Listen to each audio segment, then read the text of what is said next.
Dan tentu tidak lepas bagaimana kemudian peran lingkungan untuk kemudian ikut mengawasi juga gitu. Mulai dari RT RW ya, ketika ada hal yang mencurigakan maka orang-orang yang di sekitar anak di lingkungan itu kan juga patut untuk kemudian melakukan pencegahan dan juga patut kemudian juga bareng-bareng memberikan informasi ya kepada keluarganya dan seterusnya.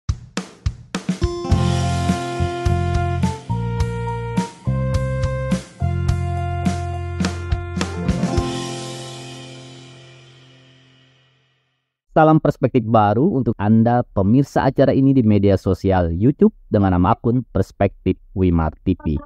Saya Hayat Mansur, senang sekali kembali hadir menjumpai Anda untuk berbincang-bincang topik yang sangat penting bagi kehidupan kita, tentunya dari sudut atau perspektif yang sangat jernih. Sahabat perspektif baru, saat ini kita sering mendapatkan informasi di media sosial mengenai adanya tindak pidana penculikan anak.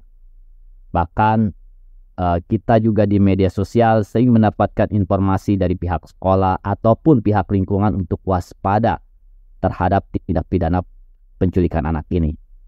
Kita bahas topik ini tentu saja dengan narasumber yang kredibel, yaitu Bapak Dr. Aris Adiloksono yang saat ini menjabat sebagai Komisioner KPAI, Komisi Perlindungan Anak Indonesia, Klaster Pemenuhan Hak Anak. Dalam perspektif Pak Aris, Salam perspektif baru ya. iya betul. Ya, perlu semangat dan inovasi. Pak Aris, ketika kita berbicara Ya. anak ini dilaporkan atau dinilai oleh semua pihak adalah termasuk kelompok yang paling rentan terkena tindak pidana penculikan anak, karena anak belum bisa mempertahankan diri sendiri dan belum juga bisa menyadari hak-haknya. Nah, selama ini kita juga sering mendapatkan informasi baik di media massa maupun media sosial banyak terjadi kasus penculikan anak. Nah, berapa banyak sih kasus penculikan anak yang masuk ke KPAI selama ini dari tahun lalu sampai sekarang? Ya, kasus yang masuk di data kami setiap tahunnya itu rata-rata ya 11 sampai 12 kasus lah. Dan untuk tahun ini kita tahu beberapa bulan terakhir ya di Tangerang Selatan ada 2 kasus ya. Kemudian juga di Jakarta Barat di Kalideres, kemudian juga di Bandung ya, dan terakhir kemarin di Bekasi ya, di lingkungan apartemen ya. Jadi penculikan anak. Nah, Pak Aris, dari rata-rata kasus ini 12 kasus per tahun, artinya kan setiap bulan satu kasus. Nah, biasanya apa sih modus penculikan anak ini, Pak? Yang terjadi akhir-akhir ini modusnya lebih kepada bagaimana kemudian sebenarnya pelaku itu kayak ada yang menggerakkan begitu. Nah, dan kejadiannya di waktu-waktu di mana pengawasan anak ini lengah. Misalkan anak sedang pulang sekolah begitu. Kemudian anak sedang jajan atau bermain di lingkungannya ya. Kayak yang terjadi di Tangerang Selatan ya. Kemudian yang terjadi terakhir yang anak lagi main di lingkungan apartemen juga semacam itu. Kemudian menjadi hal yang patut kita waspadai juga.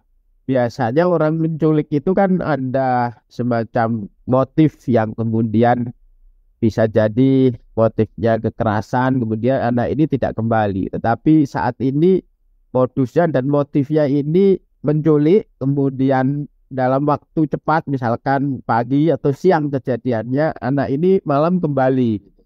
Ditaruh lagi di tempat di mana dia tadi melakukan aksinya. Kemudian sekiranya nanti ditemukan dan kembali ke orang tua. Nah, dari situasi ini kan patut kita dalami gitu. Motif sesungguhnya apa? Di Tangerang Selatan kita lihat ada yang kemudian di hasil penemuan polisi menunjukkan bahwa anak ini mengalami kekerasan seksual kan begitu.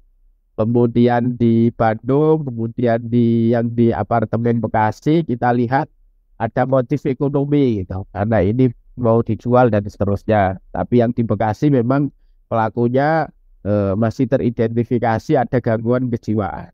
Nah, dengan model yang penculikan yang kemudian anak ini cepat kembali dan seterusnya, kita harus mendalami, bisa jadi ada sindikat ya masuk dalam desain besar gitu, apa namanya, soal sindikat TPPO misalkan, tindak pidana perdagangan orang atau eksploitasi anak untuk kepentingan tertentu. Nah, ini patut kemudian menjadi kewaspadaan bersama-sama. Nah, Pak Aris, dari laporan yang masuk, kasus penculikan anak ini, berapa usia rata-rata anak yang menjadi korban penculikan? Rata-rata usia SD ya, ada yang 11 ya, ada yang di bawah itu 8 9 lah. Usia masih SD. Memang di usia yang kemudian anak masih belum tadi bisa melindungi dirinya sendiri, masih belum ada kewaspadaan ya untuk kemudian mengantisipasi atau bagaimana merespon orang yang tidak dikenal. Hanya karena misalkan dia diancam, hanya sekedar dia menerima informasi dari yang menculik itu bahwa ada orang tuanya yang kemudian sakit di rumah sakit, diajak jenguk dan seterusnya. Ada juga kemudian yang diiming-imingi dengan uang jajan atau dibelikan jajan atau imbalan tertentu. Sehingga karena masih usia SD ya masih belum bisa menolak ya apa yang kemudian menjadi iming-iming dari para pelaku. Nah, Pak Aris, kalau dari sisi keluarganya, korban penculikan anak ini, apakah dari keluarga bawah, menengah, atau keluarga ke atas rata-rata, Pak? Yang kejadian terakhir di Bekasi ya keluarga menengah ke atas, tapi yang kasus sebelumnya rata-rata menengah ke bawah ya dari sisi ekonomi. Sehingga mereka ini anak ke sekolah, kemudian orang tua beraktivitas bekerja dan seterusnya. Ya memang akhirnya situasi ekonomi ini berimplikasi terhadap pengawasan dan perhatian terhadap anak. Pak Aris, selama ini kan dilaporkan tadi Pak Aris mengungkapkan data ada sekitar 11-12 kasus penculikan anak setiap tahunnya. Nah, apakah negara selama ini hadir untuk mencegah dan mengatasi penculikan anak ini? Karena kasus ini masih sering terjadi. Kalau dikatakan hadir, tentu hadir. Tetapi ya tentu masih harus tetap dioptimalkan agar kemudian kasus yang semacam ini tidak terjadi lagi. Nah, dalam konteks ini sebenarnya harus bisa melakukan antisipasi ya. Bagaimana kemudian mendeteksi kerawanan-kerawanan daerah-daerah yang kemudian sering terjadi penculikan terhadap anak. Nah, dari situ kemudian kewaspadaannya meningkatkan, dari sisi keamanannya kemudian juga perlu ditingkatkan. Kemudian yang lebih dari itu, penanganannya bukan sekedar apa yang saat itu nampak gitu, menangkap pelaku yang kemudian melakukan penculikan, tapi juga perlu digali motif di balik itu. Jangan sampai kemudian menjadi bagian sindikat TPPO, ada sindikat bagaimana kemudian mengeksploitasi anak dan seterusnya. Ini sehingga kalau itu bisa tergali, maka akan kemudian menjangkau kepada aktor utamanya. Nah, dengan demikian maka akan memutus lebih ke akar-akarnya ya pada persoalan penculikan ini agar tidak terjadi lagi begitu. Dan lebih dari itu sesungguhnya kan juga penting masyarakat kemudian diedukasi misalkan oleh penegak hukum ya, atau yang bertugas di keamanan lingkungan baik di tingkat kelurahan, di tingkat kecamatan, RT RW, untuk kemudian melakukan edukasi agar kemudian muncul kewaspadaan bersama bagaimana melakukan pengawasan terhadap anak ketika dia bermain, ketika dia beraktivitas menuju atau pulang dari sekolah ya, dan tentu aktivitas sosial, interaksi sosial lainnya untuk anak. Sehingga dengan begitu anak dalam lingkungan yang kemudian ada kewaspadaan dari orang-orang dewasa di sekitarnya untuk kemudian melindungi lah. Saya kira tidak sekedar kemudian menangani pada pelaku, tapi juga tadi edukasi lingkungan untuk memunculkan kewaspadaan juga penting, dan juga utamanya kepada keluarga gitu, agar kemudian bisa melakukan edukasi kepada anak ketika melihat orang yang tidak dikenal harus respon seperti apa, ketika diiming-imingi dengan hal-hal tertentu, uang jajan dan seterusnya, atau apa dari orang yang tidak dikenal, apa yang kemudian dia harus lakukan, sehingga ada keberanian untuk menolak, sehingga ada upaya untuk menghindar. Misalkan kalau ada orang nggak dikenal sekiranya mengancam dia langsung bisa respon untuk kemudian bergabung di tempat ramai atau minta pertolongan kepada orang-orang di sekitarnya yang kemudian kan bisa mencegah ya, terjadinya penculikan. Dan tentu ketika ada korban sudah terjadian, maka sebenarnya harus memastikan bahwa kehadiran pemerintah dalam bentuk pendampingan ya secara psikologis ya, agar kemudian ada pemulihan sehingga anak ini tidak kemudian mengalami trauma.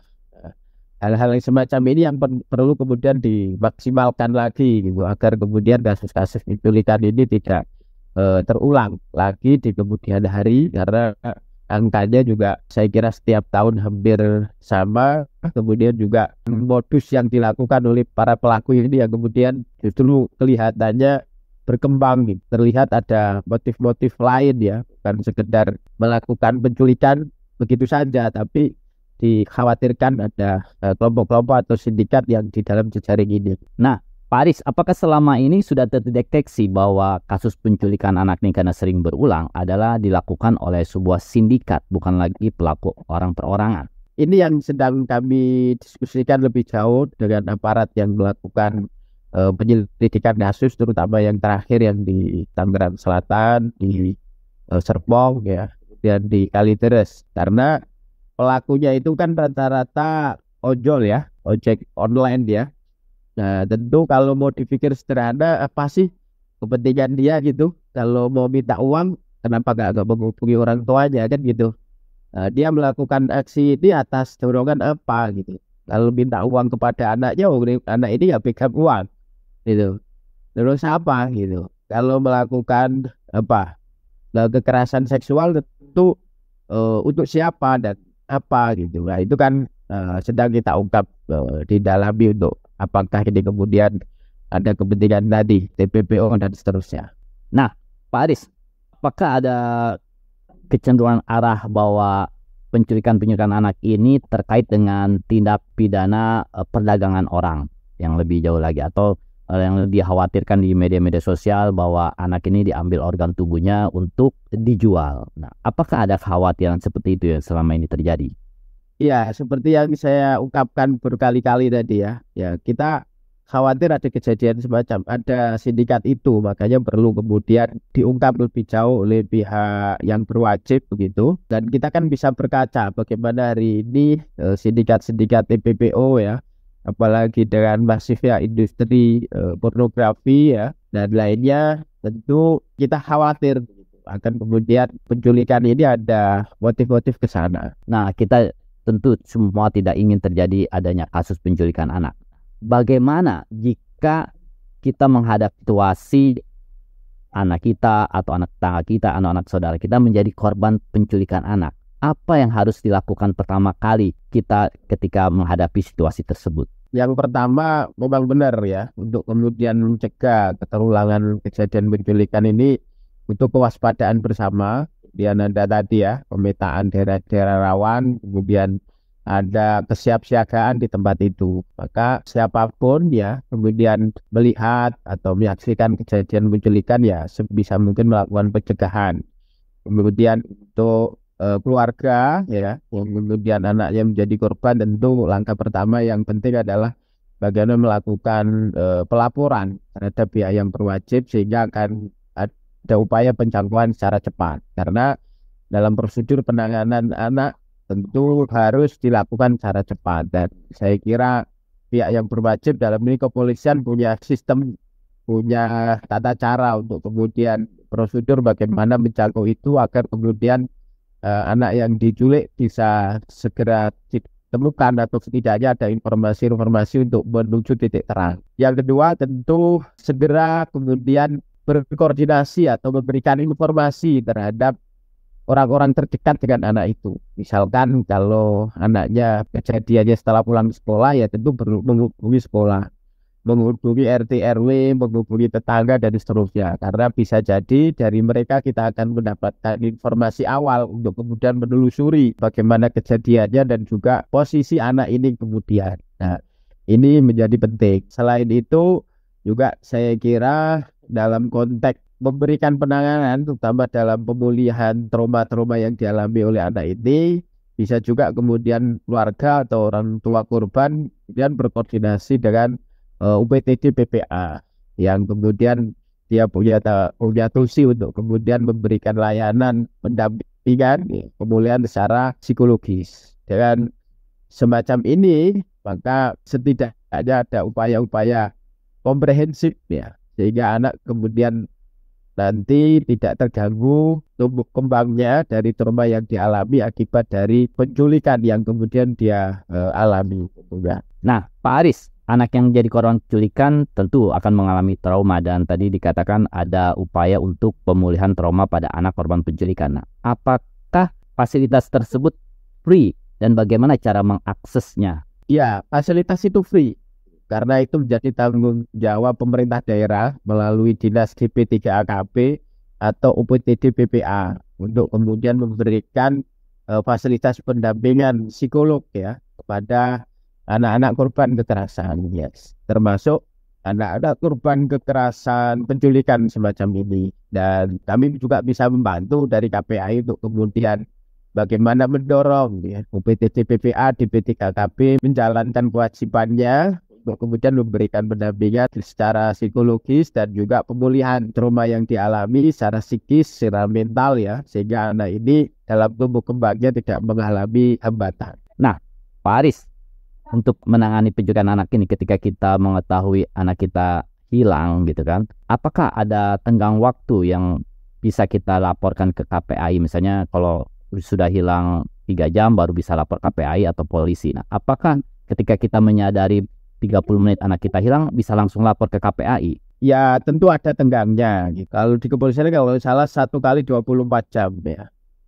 Nah kalau di kami tentu kami lebih kepada menjalankan fungsi pengawasan hingga setelah laporan kepolisian kemudian dilaporkan kepada kami, tentu kami akan menjalankan fungsi pengawasan bagaimana kepolisian menjangkau, bagaimana UPTD PPA kemudian juga menjangkau dalam konteks memberikan pendampingan sampai pulih ya terhadap anak itu, anak korban. Pak Aris, upaya mencegah penculikan anak juga tadi penting edukasi kepada anak. Nah, selama ini pihak orang tua menyerahkan edukasi anak tidak menjadi korban penculikan kepada pihak sekolah. Nah, pihak sekolah lebih banyak menyerahkannya ke orang tua.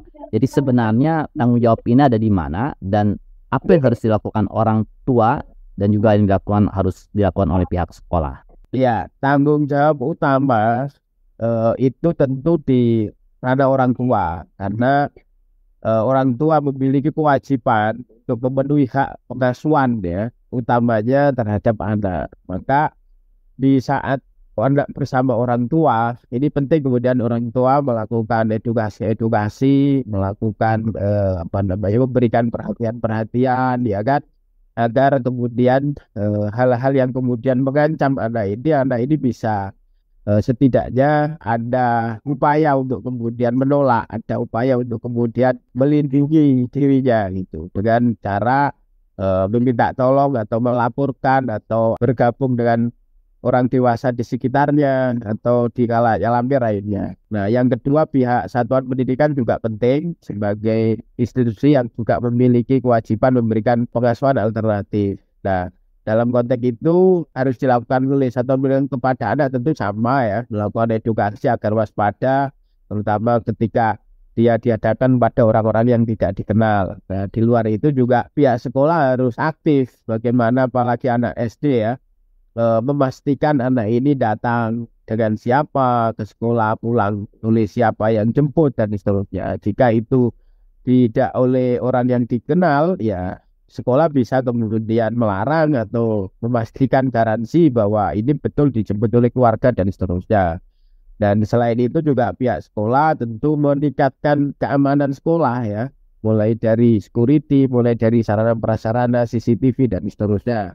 Dan tentu intensif membangun komunikasi dengan orang tua dari anak berangkat sampai pulang melaporkan aktivitasnya sehingga betul-betul anak ini sebagai kelompok rentan betul-betul bisa kemudian terawasi secara intensif baik dari sisi orang tuanya maupun baik dari sisi satuan pendidikannya. Dan tentu tidak lepas bagaimana kemudian peran lingkungan untuk kemudian ikut mengawasi juga gitu. Mulai dari RT RW ya, ketika ada hal yang mencurigakan maka orang-orang yang di sekitar anak di lingkungan itu kan juga patut untuk kemudian melakukan pencegahan, dan juga patut kemudian juga bareng-bareng memberikan informasi ya kepada keluarganya dan seterusnya gitu, agar pendekatan pencegahan ini ya basisnya sistem pusat pendidikan ya, dan satu sama lain bisa saling sinergi sehingga anak-anak kita